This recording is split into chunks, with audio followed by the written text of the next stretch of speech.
Hello everyone, welcome back to Code Compass. Today we are solving remove duplicates from sorted array 2 from Leetcode Top Interview 150 list. So this problem is actually just an extension or a variation of a problem which we did earlier, which was remove duplicates from sorted array. So let's go to the problem statement and understand what they are asking of us and how we will use the solution from remove duplicates from sorted array part 1 and extend it to fit it to this particular problem. So given an integer array nums sorted in non-decreasing order, remove some duplicates in place such that each unique element appears at most twice. So in the previous problem, the condition was that every unique element had to be kept only one time. But here they have slightly enhanced the problem and now they want us to remove not all the duplicates, some duplicates. They want us to remove only some duplicates so that every unique element is occurring at most 2 times. Since it is impossible to change the length of array in some languages, you must instead have the result placed in the first part of it. So basically, it's the same requirement which was there in the previous problem, that they want us to modify the given array itself with the result that we want. Basically, all the unique elements with the condition that each element can occur at most 2 times, they should be moved to the front part of the array, and in the return type we need to return the length of the resultant array. So if the array after performing all of these updates has k elements, then we need to return k. So let's see an example and try to better understand this. So in example number 1, the array contains 1 1 1 2 2 and 3. And in the output we are supposed to return 1 comma 1, since 1 was present 3 times, but we are allowed to keep it only at most 2 times. So we have kept 1 comma 1, then 2 comma 2 is also kept, and then 3 was only present 1 time. So in the output also it is present only 1 time. And here now the resultant array has 5 elements, so we have returned 5 in the output. Now coming to the example number 2, 0 comma 0, 1 is present 4 times, then 2 is present 1 time, and then 3 is present 2 times. So at most we are allowed to keep 2 copies. So 0 comma 0, 1 comma 1, 2 and 3 comma 3. And now the output array has 7 elements which are of interest. So in the return type, at the end of the function, we will return 7. So let's go to the intuition of this problem, and we will actually use our previous solution from the previous problem where we were allowed to keep only 1 copy of each element and try to extend it to this problem. Okay, so now let's come to the intuition for this problem. So let's start with example number 2. So its elements were 0 0 1 1 1 1 2 3 and 3. So think about what our requirement is, that we are allowed to keep only at max 2 elements of each value. So obviously we need to maintain some kind of a counter over here, and let's say I am introducing 2 variables over here. Number 1 is it is similar to what we were using in the previous problem. Let's call it as idx. I will initialize it from 0. So this is basically that index wherever my next element should go in the output array.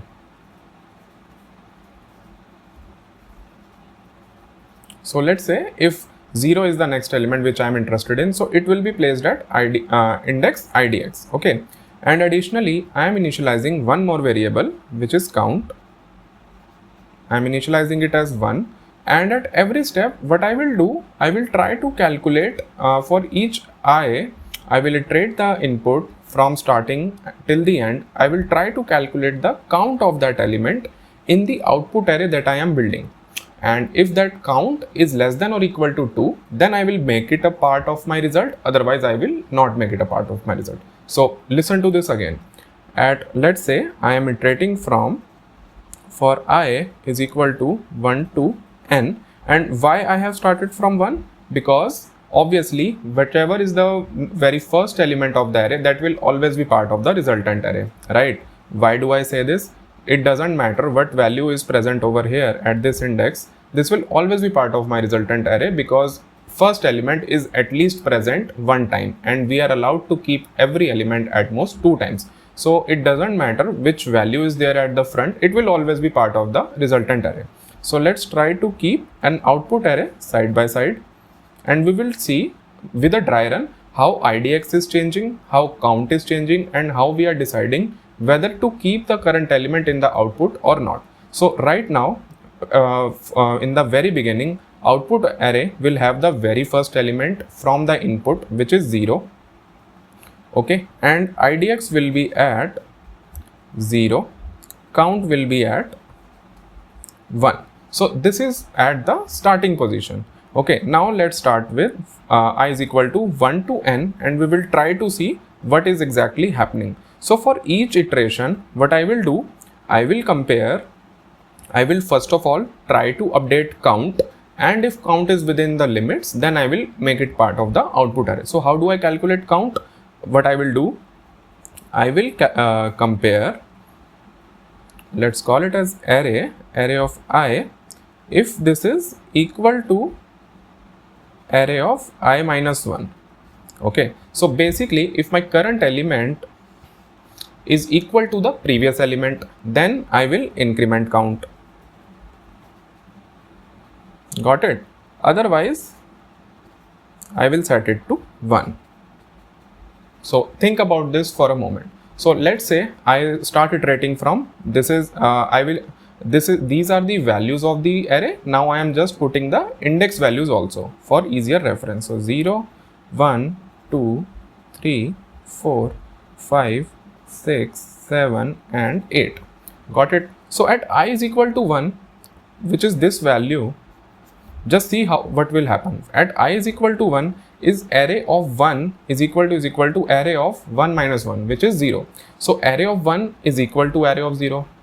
Perfect. Then we will increment count. So now I will write step by step what happens at each index. So these are my starting variables. Now at I is equal to 1, since my current element is equal to the previous element, 0 is equal to 0. So what will happen? Count will increment.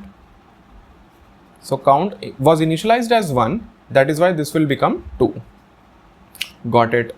And then after these calculations, the next step will be, now we have the count value. Now we just need to decide whether to make it part of my output or whether to not make it a part of my output. So for that, the decision is simple. Since the problem has told us that we are allowed to keep at most 2 elements of each kind, so we will just simply write if count is less than equals to 2, then I will increment index, and additionally I will make this a part of my output array. So I will set it as array of index is equal to array of I. Simple. And after that the loop will repeat. So what will happen here, IDX will become 1 and count will become 2, which is already updated. So we will simply, what we will do, so our output will become, so the previous output was 0, now this will become 0, 0. So we have included another 0 in our output, and then we will go to I is equal to 2. So this was the basic intuition. Let's try to see how this will happen at each index, then things will become a lot more clear. So let's now see the complete dry run of the entire array and see at every step how the pointers are getting updated and how the resultant array, or you can call it as output array, looking like. And remember, the output array is nothing else but your same input array itself. It's just that we are updating the indices in the front part of the array. So the same input array will become the output array. So let's start with the very first step, which was I is equal to 0. And remember, I said that we will be initializing IDX with 0, count with 1, and the output array will obviously always have the first element, which is 0 over here. So now let's see what happens at I is equal to 1. At I is equal to 1, keep referring this part. So at I is equal to 1, is array of I equal to array of I minus 1? Obviously, because array 0 is equal to 0. So what will happen is count will get incremented. So count will become 1 plus 1, 2. And now we will check if count is less than equal to 2. So 2, obviously, because we are allowed to keep at most 2 entries for each element. So 2 is less than equal to 2, obviously. So what we will do, we will increment idx. So idx previously was 0, so this becomes 1, and then we will update array of idx as array of I. So now your result will become 0, 0. So far so good. Now let's go to I is equal to 2, which is this index. Now at this point, is array of I equal to array of I minus 1? Obviously not, because 1 is not equal to 0. So what will happen? Count will get reset to 1. So count over here becomes 1, and then if count is less than equal to 2, again this is again true. Then what we will do, we will increment idx. So idx was previously 1, now it becomes 2. And now again update the value of array of idx as array of I, so that your result gets updated. So previously the result was 0, 0. Now it will become 0, 0, 1, because we have now included this one. Cool. Now let's go to I is equal to 3. At I is equal to 3, again do the same comparison. Is current element equal to previous element? So at I is equal to 3, 1 is obviously equal to previous element, which is also 1, this one. So count will be incremented. Count was 1, so it becomes 2. Then this condition is again fulfilled. Now idx will be incremented, it will become 3, and your output array will get updated as 0, 0, 1, and this additional 1 will be incremented. Now things become interesting. At I is equal to 4, we will again do this check. Is array of I, which is array of 4, equal to array of 3? Obviously yes, array of 4 is 1, array of 3 is also 1. So count will again get incremented. So count was 2, now it becomes 3. Now this is interesting, because we were allowed to keep at most 2 copies of any unique element, but now the count has become 3. So this condition will not be fulfilled. So count is not less than equal to 2. So this if condition will simply be bypassed. So idx will remain as it is, which was previously as 3. So here also it will be as 3. Output will not get updated. It will be 0, 0, 1, 1 as it is. Now let's go to I is equal to 5. Again, now we are over here. This is again 1, and 1 is equal to its previous element, which is also 1. So count again gets incremented. Count is already 3, now it becomes 4. So 4 is not less than equal to 2. So this is where our logic is actually working. It is skipping whenever the count goes beyond 2. So at count 4, this condition will again not be fulfilled. idx will remain as it is from previous iteration, which was 3. So this will still be 3. And output array will again not be updated. So this becomes 0, 0, 1, 1 unchanged. Now let's go to I is equal to 6, which is this value.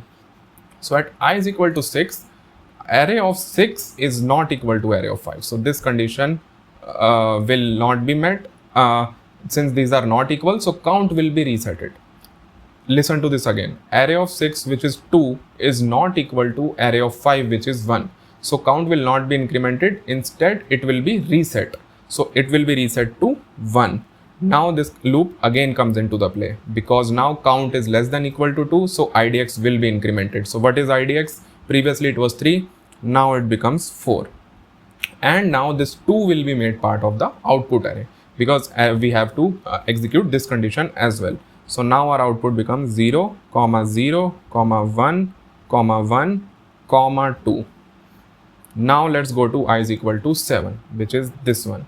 So at I is equal to 7, array of 7, which is 3, is not equal to array of 6, which is 2. So again count will be reset. So count was anyway 1, it will not be incremented, but it will be reset to 1. It is reset to 1, 1 is less than equal to 2. So it means that we have to include this 3 in the output. So idx will be incremented, idx becomes 5, and we will make this as part of our output. So now our output becomes 0, 0, 1, 1, 2 and 3. Now let's go to the last element, which is I is equal to 8. This one. So at I is equal to 8, array of 8, which is 3, is equal to array of 7, which is also 3. So count will be incremented. Count was 1, this will become 2. Since 2 is less than equal to 2, which means that we have to include it in our result. So now idx will again be incremented. So idx becomes 6.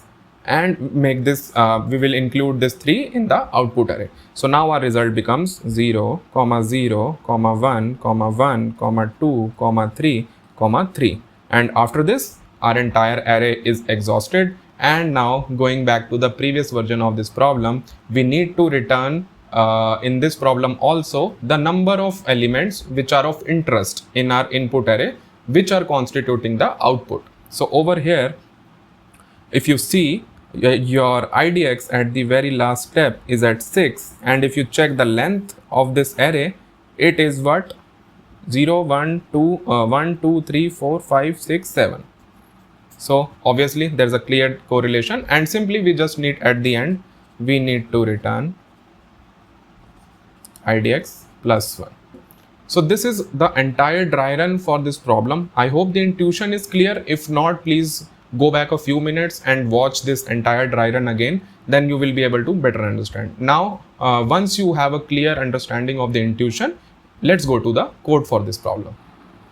Alright, so now that we have understood the intuition behind this problem, let's go and see how the code would look like. So going back to our explanation, I will initialize two variables. Number one is idx with value 0 and count with value 1. And in the end, we need to return idx plus 1. We will start iterating with from I is equal to 1, I is less than nums dot length and I plus plus. So remember what we did at each iteration. First of all, we need to find out the value of count. So if nums of I is equal to previous value, then we simply increment count, otherwise count will be reset to 1. Great. So now we have the value of count, and since we are allowed to keep at most 2 occurrences of one element, so what we will check is if count is less than or equal to 2, then we will increment idx and we will set nums of I. Simple as that. So now let's see if this one works or not. Great. So we can see that the base test cases are passing. Now let's submit it as well. Cool. So all the test cases are passing, and